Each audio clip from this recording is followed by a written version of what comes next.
If you don't believe in the firmament, there's proof of that barrier, video footage. And what you're seeing, I just want to break down for anyone who by chance is here and has no clue what we're talking about lightning sprites. This phenomenon is very mysterious for a reason. It wasn't captured on photo until about the 1980s. But these things occur at heights above 60 miles. And these things are massive, almost 60 miles wide. They make Mount Everest look like a giant stone. These things are huge and powerful, billions of volts of electricity. And when we look at what these things are, they are considered large electrical discharges made up of plasma. How does this prove there's a barrier up above us? Because we can replicate it in the lab with an invention made by Nikola Tesla known as the plasma ball. This thing can replicate lightning sprites brilliantly. And where it comes into proving that there's a barrier up above us is when you try to do this without the barrier. If you remove this barrier, it's not going to work. That's why you see waves moving across this barrier before these things shoot out. When you flip it upside down, it looks like waves in the ocean.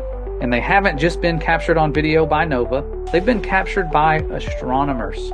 There are people who go out time and time again and film things that should not happen on the globe. But you can see it for yourself. It's there. This necessitates a barrier. This doesn't happen in deep space. A vacuum chamber is not going to have random waves moving in front of luminaries like that.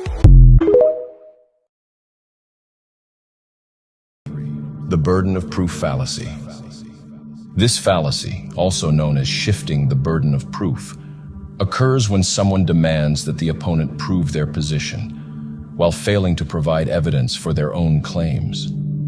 For example, globe defenders often insist that objective realists must prove the Earth is level, rather than providing evidence for the claim of curvature, or addressing the falsification of the globe via the scientific method.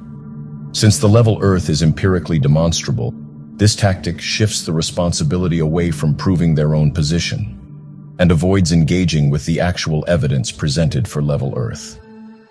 This is the analemma, the path the sun traces in the sky above the Earth over the course of the year.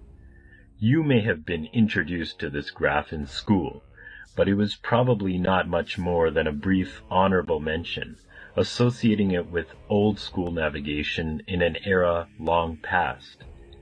Whilst old maps consistently incorporated this element, usually with great detail, newer maps curiously seem to leave this component out altogether. Now, imagine if maps began leaving out the compass rose, or latitudinal and longitudinal lines of reference. And this analemma charts the very path of the sun overhead. Maybe there's a clue here that could lead us in the right direction. Shouldn't a ball Earth, undoubtedly having symmetrical northern and southern hemispheres, have the sun form a symmetrical figure eight overhead? So what's the deal with the crossing point being so northernly off-center? Well, authorities claim this variation is due to the fluctuation in speed of the Earth, as it is said to increase as it nears the sun in January and decreases when it's farthest from the sun in June, thus keeping to Kepler's principle of equal area and angular momentum.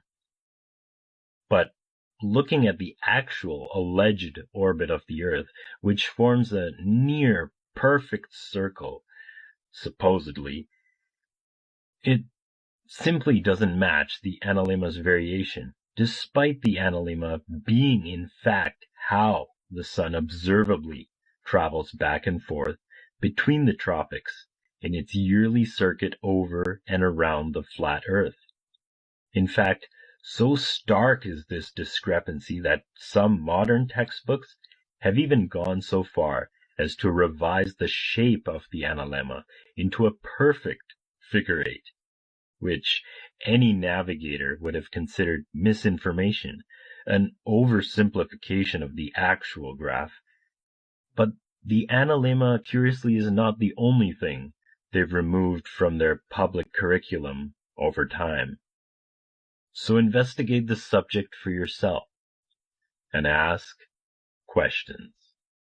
We did side scanning sonar first, and we located too many objects. Really? So it's like NASA's graveyard Yeah, out there. yeah. Like, you know, all this stuff that yeah. flew out there, most of it, there's like a big 30 Pretty mile similar long corridor ellipse. there, yeah. Very similar corridor. And so we found some things that we thought were very likely, and then we had to go investigate them. So we put together a big mission with remotely operated vehicles, with like high def cameras. And it's in 14,000 feet of water. Just stop right here and think for a second. I want you to take a good look at this video and ask yourself, why is this happening? What is going on? Why would an astronaut be training underwater? And why would an astronaut suit look exactly like a spacesuit? And why would the movements going on simulate the environment of them being in space if they're underwater? The vacuum of space is, well, an empty vacuum of space. So isn't that just a little bit fishy?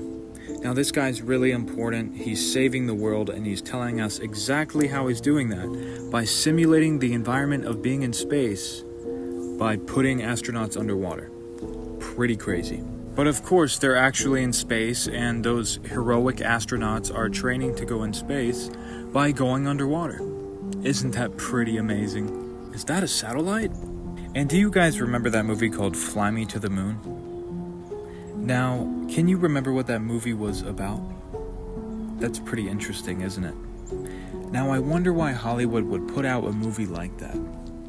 But anyway, this is just for entertainment purposes only, and I have no idea what I'm talking about. And the International Space Station is not underwater.